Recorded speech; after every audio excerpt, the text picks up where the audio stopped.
pharmacy benefit managers, better known in the healthcare and insurance industries as PBMs, negotiate with drug companies and insurers to help define which drugs are covered by health insurance plans and set the drug reimbursement rates for community and chain pharmacies.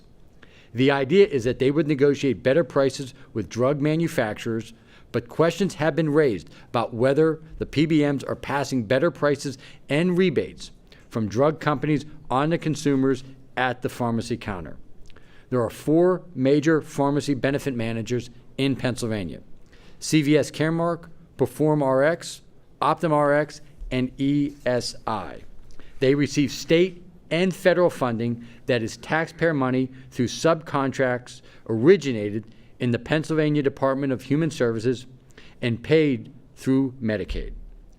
Department of Human Service contracts with health care insurance companies called Managed Care Organizations, or MCOs, and the MCOs contract with the PBMs, and I know that is a lot of letters for you. Because of the subcontracting arrangement, DHS does not have oversight over the PBMs. The problem in a nutshell is that Pennsylvania and many other states are just beginning to understand the ramifications of relinquishing to PBMs the power to set drug reimbursement rates for pharmacies.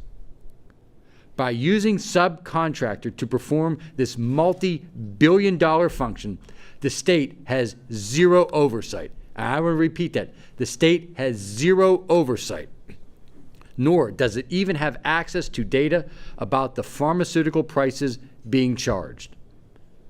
2 big ramifications that caught my attention. First, according to the Department of Human Services, Pennsylvania paid $3.4 billion in 2017 to the PBMs. Let me repeat that. $3.4 billion to PBMs in 2017 alone. That's up from $1.8 billion in 2013. That is a huge increase, and it raises a lot of questions. Second, I've heard complaints from community pharmacists all over Pennsylvania that PBMs have been systematically cutting the reimbursement rates to community pharmacies. In some cases, PBMs have cut the reimbursement rate to below what it costs the pharmacist to purchase the drug.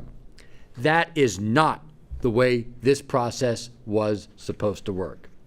It could be forcing small community pharmacies out of business, and that affects people's access to prescriptions. I have introduced House Bill 2212, and what that deals with is primarily allows the Department of Human Services to have access to view reimbursement rates from prescription benefit managers to ensure that the reimbursement rates that are going back to our local independent pharmacies are correct. This issue came to my attention because some of my local pharmacies were being reimbursed at below cost for prescriptions they were filling.